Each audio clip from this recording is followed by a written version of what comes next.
Thank you, guys. Thank you, guys. My name is David Tackett. I am a producer with the Audio Planet.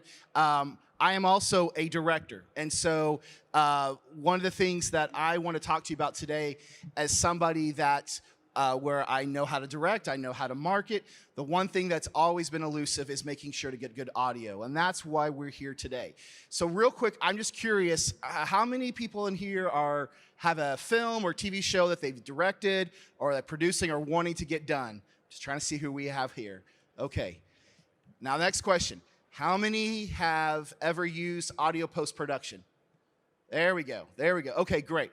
So that just kind of gives us an idea. We wanted to understand where everybody is and what we're doing with. So first thing real quick, who we are. They spelled a little bit about what we do. Audio Planet. We have done audio post-production on films and TV shows from $100,000 all the way up to $250 million. We really have a vision of being able to bring quality audio post-production to faith-based and faith-adjacent films. And just for example, one of the things that we talked about, she mentioned Mike Rowe. Wanted to give you a little bit example as we talk about, so you can see some of the elements of what we are talking about today when we talk about audio post-production. So take a look at this trailer real quick. My name's Mike Rowe, and this is Something to Stand For. A film that celebrates a few extraordinary Americans who risked everything to build the nation we call home. Americans who gave us something to fight for, something to be grateful for. And today, all these years later, something to stand for. I thought I'd take a trip to our nation's capital, not too far from where I grew up, to reacquaint myself with the memorials and monuments built to honor the people in this film. In other words, it's a field trip. And I'm glad you're along for the ride. Assuming the old truck makes it.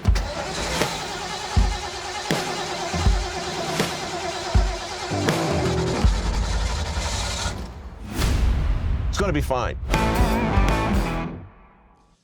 All right. Well, the first thing we want to talk about is sound.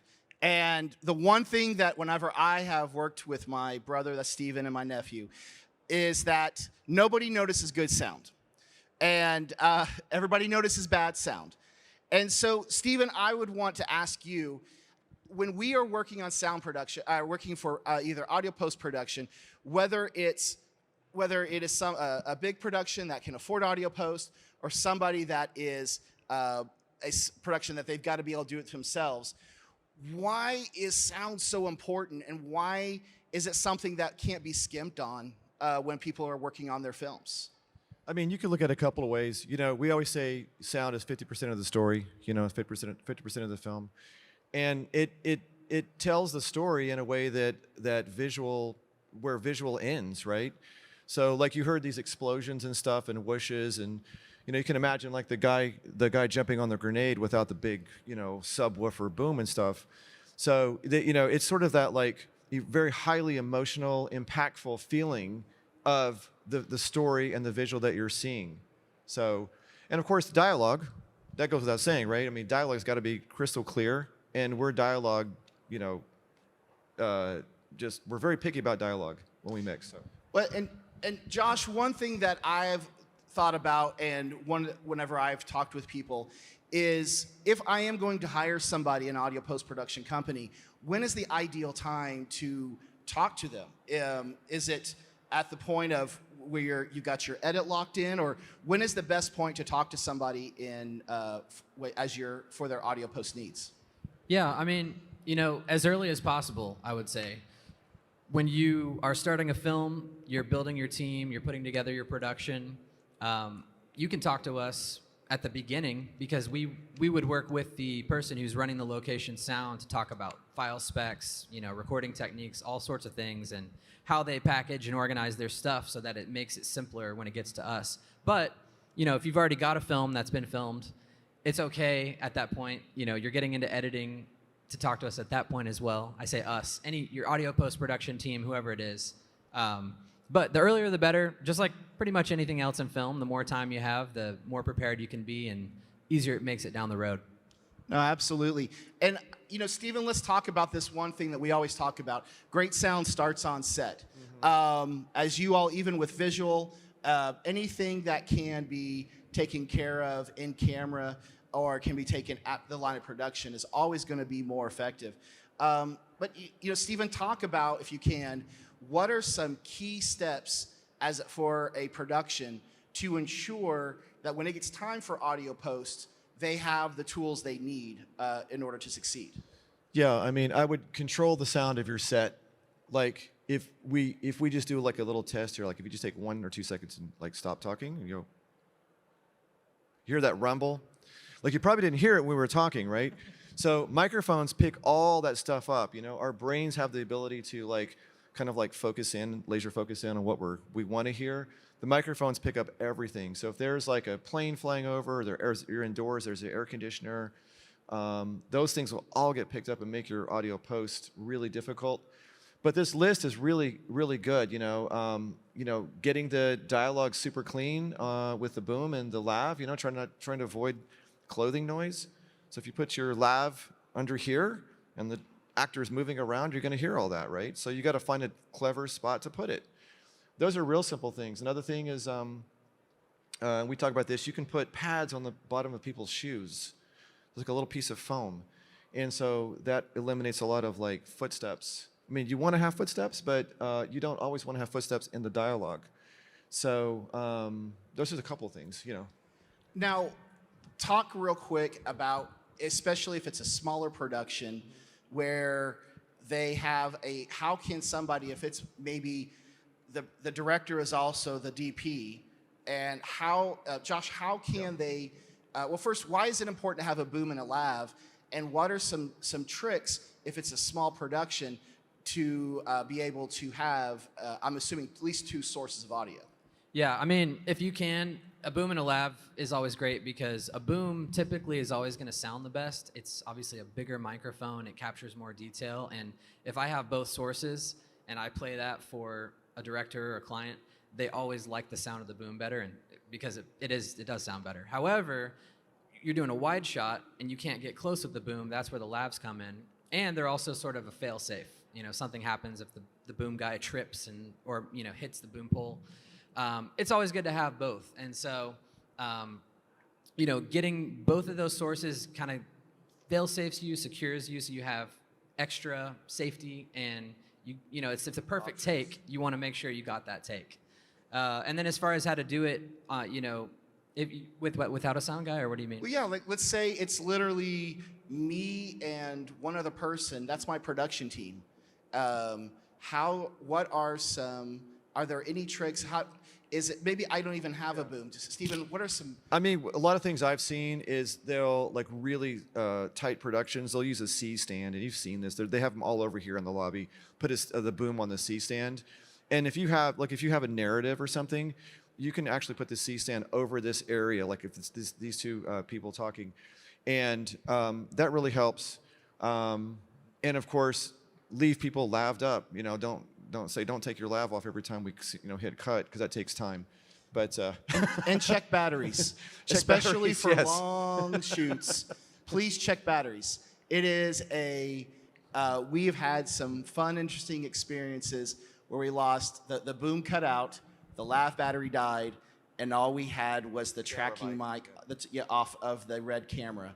And these guys somehow made it work, but it's obviously not ideal. And that's one of the reasons I think, too, that's very important as a director, as I've understood, is that you basically are using it as a fail-safe, even on a small production. Like, one time, I didn't even have a C stand. All I had was a little mic. I just raised it up as high as I could, or actually I taped it down, and I hooked it up to just a recorder so I could have something else to be able to capture the sound. And I think that's what's important, even in small and big productions, to make sure you have it. Now, the next thing we talk about is music. Josh, talk a little bit about, once again, if I'm going to be looking for music, when is an ideal time to talk about music when you are to your composer? Yeah, I mean, it's kind of the similar thing we were talking about earlier, is getting the composer involved as soon as you can in the process. I mean, we will often look at a script and start writing music.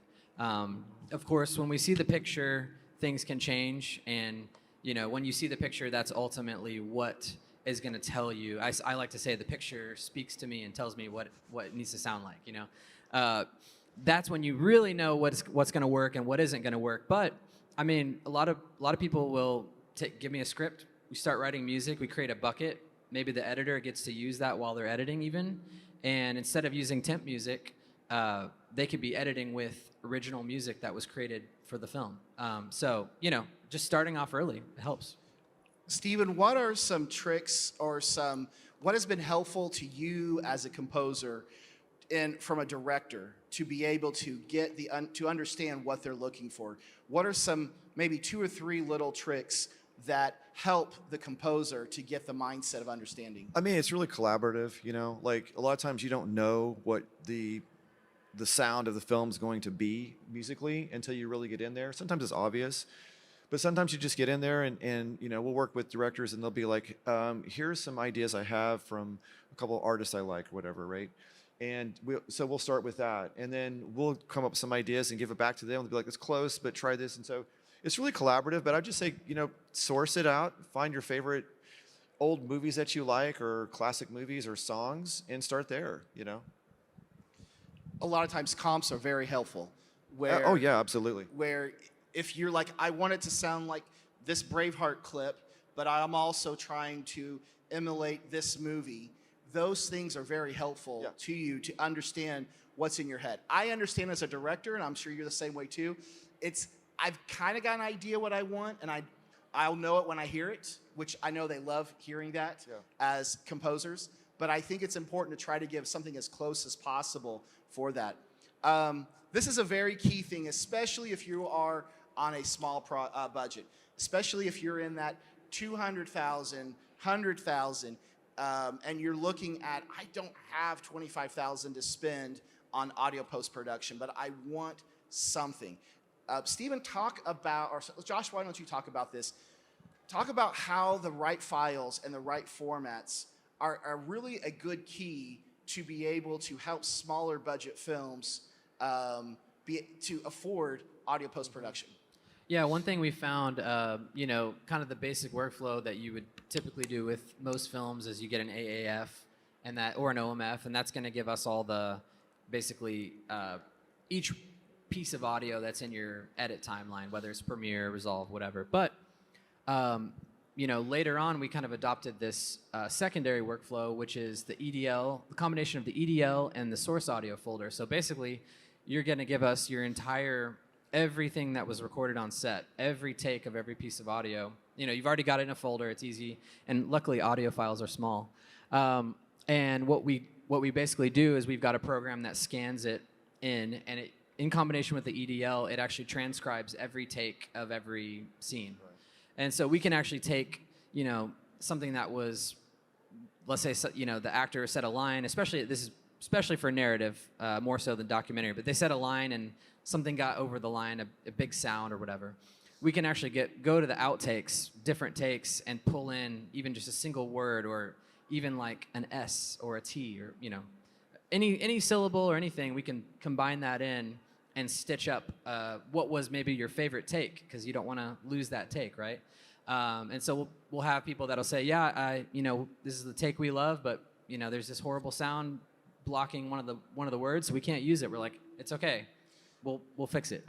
and Steven, that really has if you as a director, and if you're not editing, if you're working with your editor, starting at the edit process, and it does require how you ingest it a little bit differently. Having the EDL, it really is a time saver, and more importantly, it allows smaller budget films to be able to afford audio post. Can you hit a little bit about that? And the reason is because it shaves off days from the time that the audio team has to work to sort through all the files.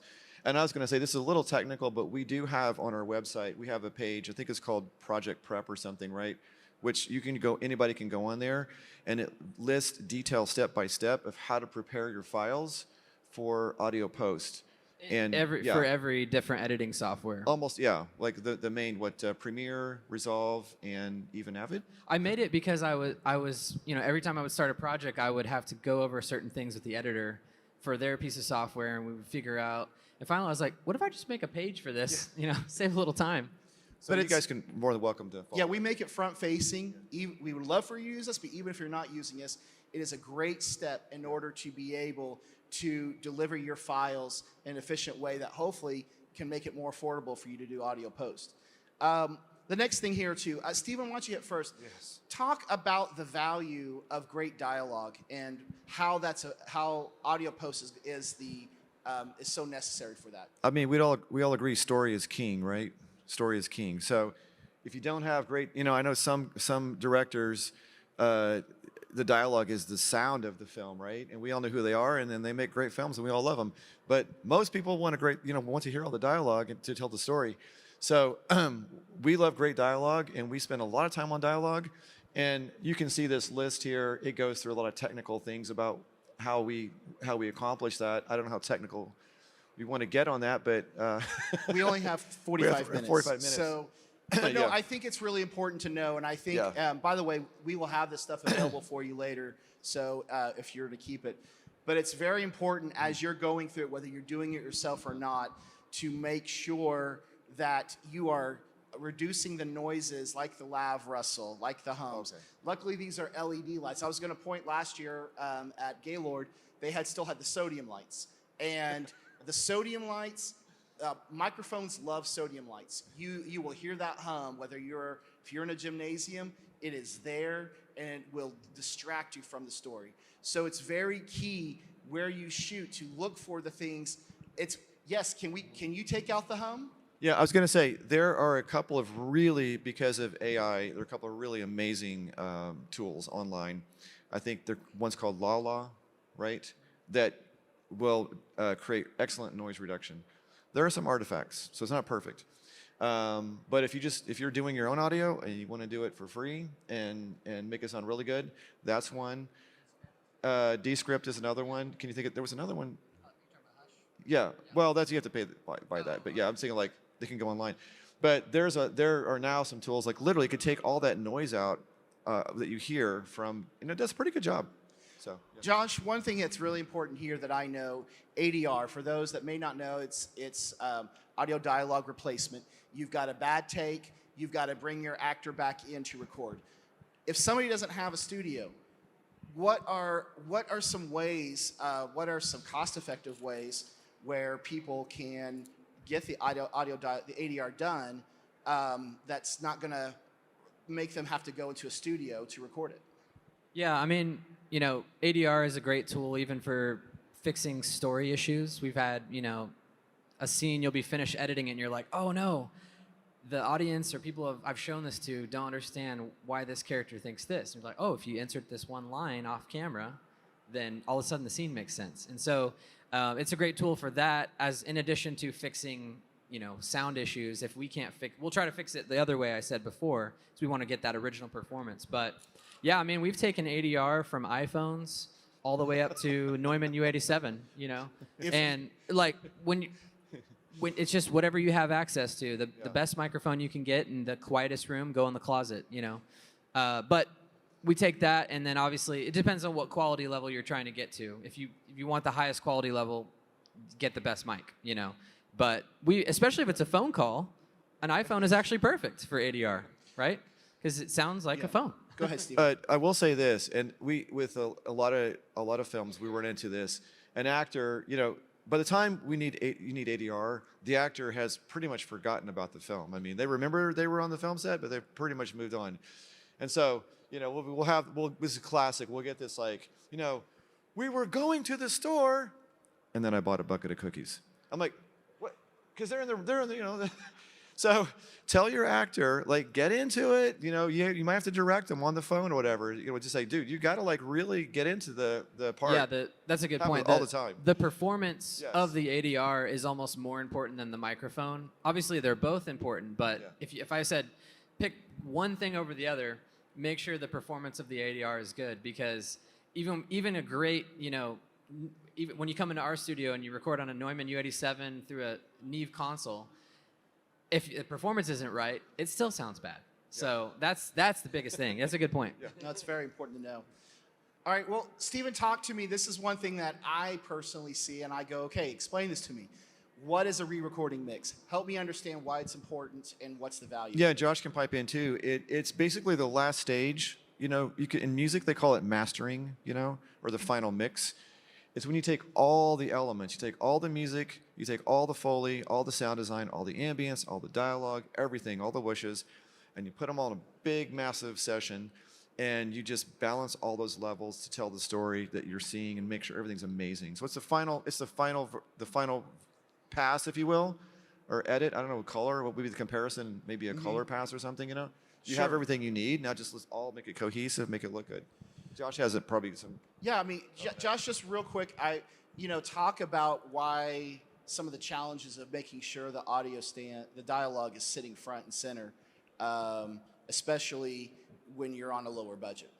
Yeah, I mean, it's always a dance because what you're doing is, you may have a loudness target or whatever you're trying to reach, but you bring up the music because you want more power, and then all of a sudden the dialogue disappears. And then by the time you get to, a couple scenes down, you're like, wow, I keep getting louder and louder and louder. And so one tool we use is called Isotope Insight 2, and you can even get this in Premiere or anything. It's just a plugin, but it'll actually tell you the loudness of the scene, the total loudness of what you have. And so you can make sure that you're not getting louder and louder and louder as the movie goes on. Unless maybe creatively that's what you want to do. It's usually not. You want it to be able to jump across the movie, go from minute 10 to minute 45 to minute 110, and the dialogue sounds the same volume. That's the key. So what we do is we use the dialogue as an anchor. We say, okay, dialogue is going to be at, if it's a theatrical, -23 LUFS. And you go to any point in the movie, it should be, unless maybe the character is yelling or whispering, but if it's a normal speaking voice, it should be here. And then you mix everything around that so it's not as challenging. You're not chasing, something invisible. It feels more concrete. Okay. That's a really good point. I haven't heard that before, calling it an anchor, but. Well, real quick, we'll make sure we hit all these before we get to our special guest. Yes. Josh, talk to me about some the importance of ambiance and what maybe a real I love that briefly ambiance steps they can do. Yeah. Or ambience. Well, one thing we do or Texas ambience. with it, what we like to do with dialogue, this is how we do it. I don't know if every audio team does the same thing. I've seen a lot of people do, but we will take the dialogue and we will remove every bit of noise from it. It is bone dry, no room reflection, no noise, no clothing rustle, anything. And of course, we still have those files that we can blend in, but what we do is we put a new ambience in. And because what happens is when you're editing, you're going to cut between different takes that happen maybe across several hours of shooting, and the room tones are going to change, and noises are going to change, and the placement of the microphone is going to change. So what's going to happen is you're going to hear this harsh change of the background, especially if you're listening on good speakers.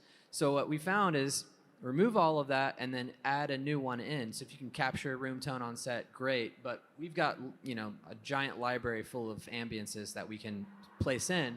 And then of course, there's the creative part of ambience of, adding sounds of a city or adding a siren in the background to kind of maybe hey, there's danger, or, whatever it is. But it's a huge part. Like I like to say, ambience is part of dialogue editing, for me at least, because I can't tell if the dialogue's ready if I don't know, if I don't have the ambience there, because they're married to each other. And if you are on a low budget, and I've done this actually with high budgets, you can take your phone and go outside to a coffee shop and just hit record for about 10 minutes and then go back to the office and you got coffee shop. And it sounds really good because it's usually buried in the back, so you don't hear any quality issues.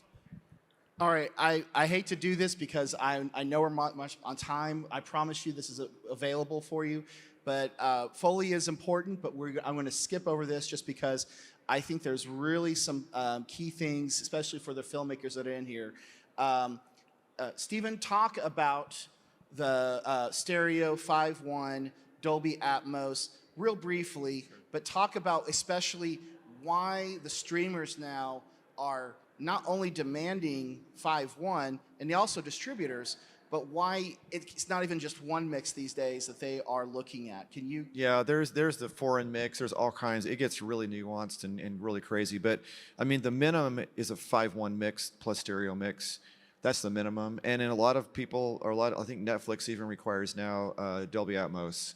So it's, I know that gets a little crazy if you're on a budget and stuff, but I think even in Premiere you can still deliver those files. I don't know about Dolby Atmos, but yeah, it's part of streaming now.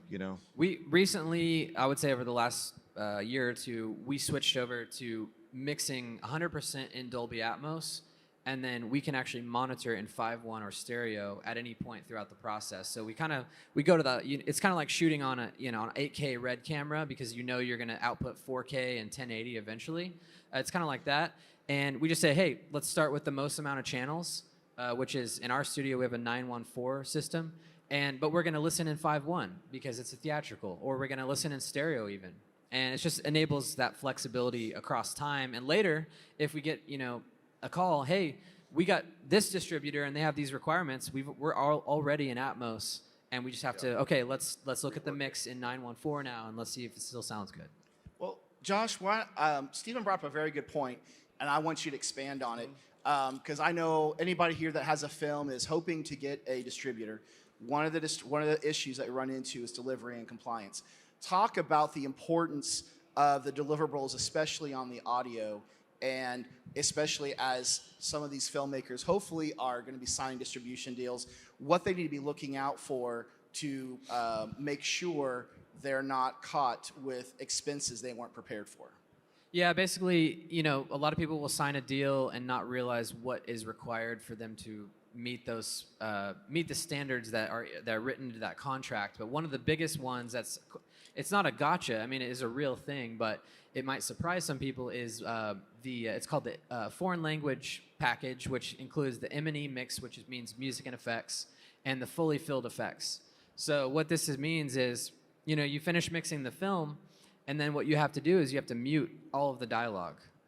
And now you have to make sure that entire film sounds good with all of the dialogue muted. So you have to take any sounds that you captured in those dialogue mics now are gone. You have to remake those by hand. So it can be a big That's really big important. Expense. Hit that again. Is an M&E, when you are signing, when they are requiring a foreign language mix, you're basically saying you're literally having to create a whole new mix like you would before. Yeah, a true M&E mix, at the highest standard, is what I just described. Right. Some people will let you get away with an M&E mix where you just mute the dialogue and you're okay. But it's a lot of work. And the reason is because obviously, every language has its own cadence, and phrases are different sizes in different languages, right? So if you have a music dip for a 5-word English version, and then it goes to Spanish, it might be 10 words, or it might be 3 words, depending, right? So, but also, if you just mute the dialogue and you have Russell in the dialogue channel, and that's gone, and then you hear it in Spanish or whatever, it's going to sound weird not to hear that. So it's so competitive these days that every distributor is requiring that you have that natural Russell as well. They want it to feel like it was recorded in that language. So it's tough to do. Well, I know this was like drinking out of a fire hose, and I promise you this was there is so much more to this, and we more to help you. But one thing I want to do real quick is I want to bring a director up that we've just been working on a project with, because I think it's important that you all hear how a director, how they've been working with us, and hopefully that might give you some ideas on if you are getting to the point where you can hire a audio post company, some of the tips to be able to work. But real quick, this is the trailer for Whatever It Takes, and then David, if you want to come up real quick as we're watching the trailer. Ladies and gentlemen, we may be witnessing the greatest financial fraud in modern history.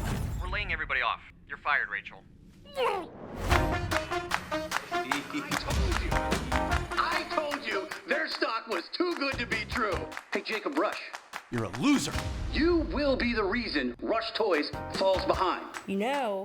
If you can't find a job in New York, you can always come back home and work with us. Not gonna happen, Leah. Rachel, Hey, Dad. it's really nice having you home. I can't wait to show you what I've done to my room! Dad, this is Jacob's phone. Because of him, we're in dire need of cash. Jacob, I'm giving you 2 weeks. Do whatever it takes to make this work. I'm gonna need you to make a deal with Jacob Rush. I have a meeting too. There's the door. You want people to forget about the scandal? Sure you don't want to reconsider? Make this deal happen. Fine. Bye. All right. Deal. You think our dads are gonna go for this? Yeah. I'll be fine. Give it up, Mason. I wish Jakey would notice me. Leah, I don't think you want to date Jacob. I've been gone a long time, Rachel. You don't understand. You can't tell Jacob how you feel. Get off me! Why not? Was New York everything you hoped it'd be? Yeah, If I had asked, would you have stayed? maybe. It's dating Carver? Leah, what are you doing? I realized the reason why Jakey doesn't like me is because I'm a carver. So I went to Isaac and told him I don't want to be a carver anymore. Meet our newest family member. What are you doing here? What are you doing here? Hi, Jakey. Oh. Looks like my only option is to attack you, Jacob. Wouldn't do that. Worried I might beat you once and for all? Hardly. What are you up to tonight, Isaac? Are you trying to steal my daughter? I'm following my heart. I'm a rush now. Not following my heart. Jacob and Rachel are dating.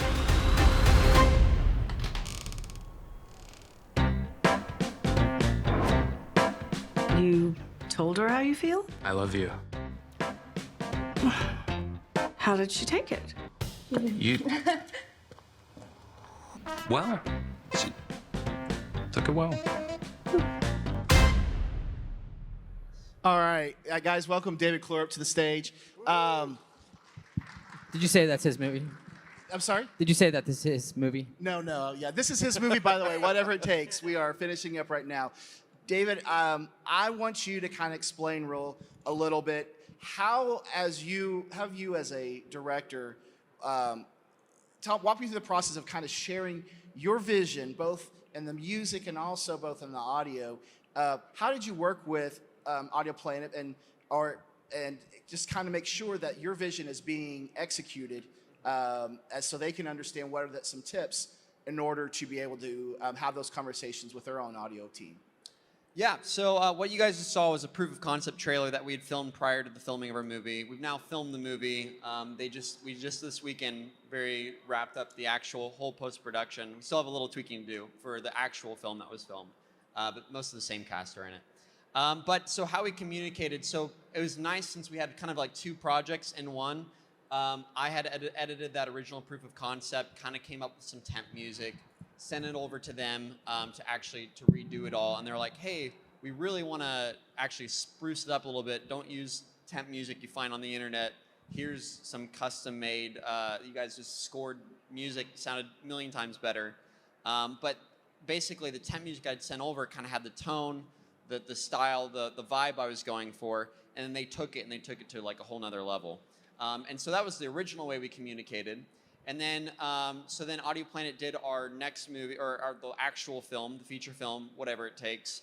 And so for that, we kind of had the basis, but there's so much more nuance to, a 90-minute film, a feature-length film. So kind of what we would do is like, we would just sit down and talk with them probably for about an hour, going scene by scene. We would just watch the current cut of the film, and we'd be like, hey, we're feeling, it's just so hard to describe music. It's like, oh, we want it to be villainous, but we don't want James Bond villain. We want quirky villain, but not too quirky. And so it's very tough. And so then they would go and score something. We're like, yes, no. So that was kind of the process of how we do it. We just go through each scene, what the tone was, what the vibe was, and then they would come up with some music, and then we would just like toss it, or first they come up with temp music, then they would come up with the full music after. So that was kind of the process of how it worked. Sure, and I think one thing that was a little unique, Josh, why don't you talk about the process with the DCP and working with, why we worked with going into an actual movie studio. Yeah, we started this a couple movies ago. We were getting ready for a Fathom release that was going to go 1,000 theaters across the U.S. And we're like, okay, we want to make sure this thing sounds good in theaters. So we basically made a relationship with a theater in town. We go to it's called Regal.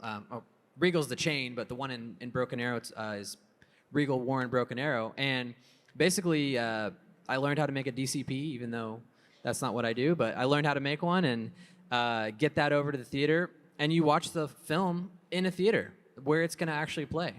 And then you can take that information, all the things that you notice and hear. You know, maybe the sub is louder than you thought. Maybe it's quieter. Maybe the surrounds were in our room loud and nice and present, but you get to the theater and you're like, where are the surrounds? You know, I'm just giving examples, but what it actually helped us do is further tune our mixing room as well.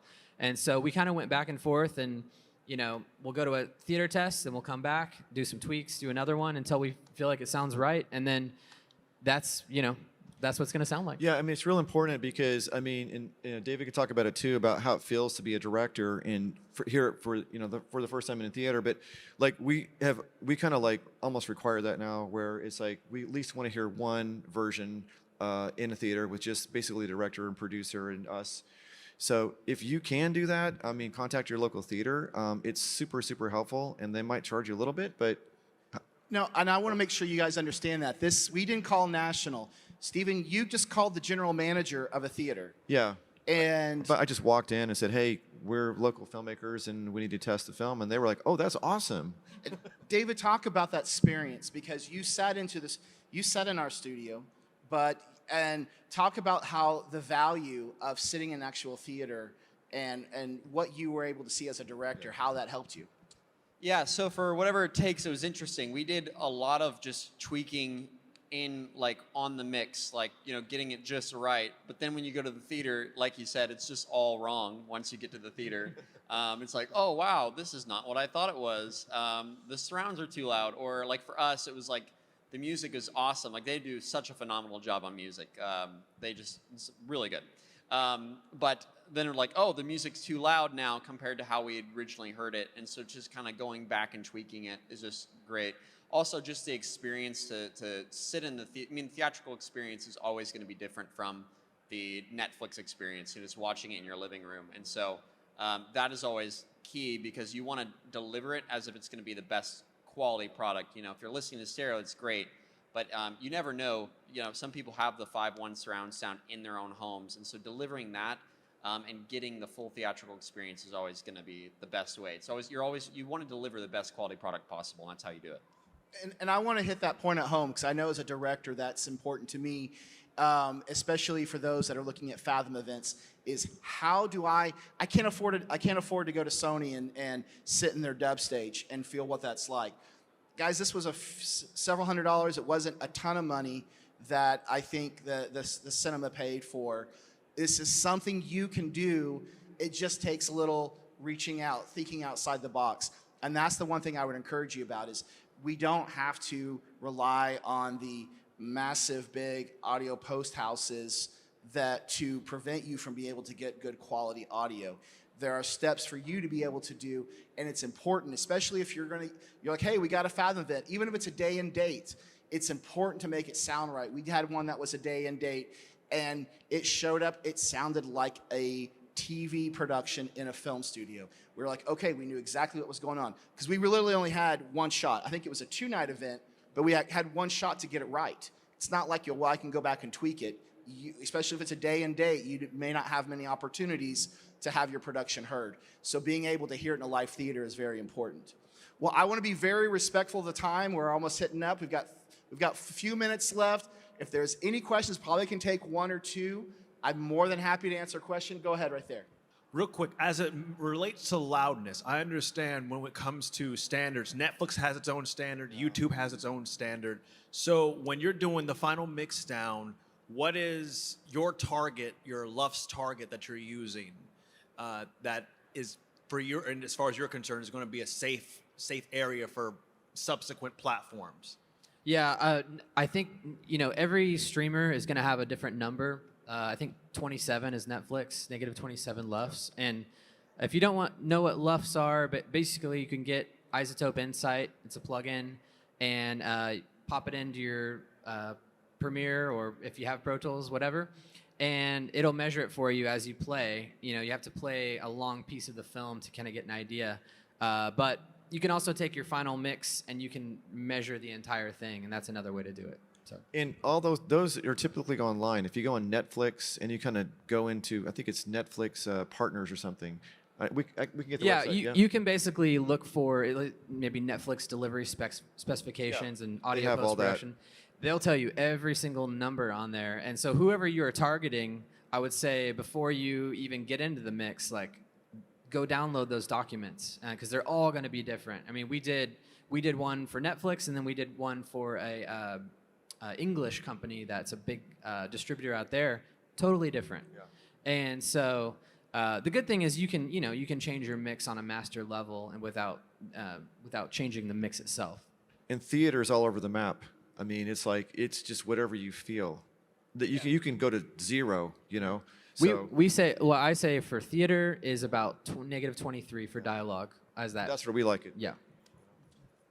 We probably got time for one more question right there. Hang on, they're bringing a mic.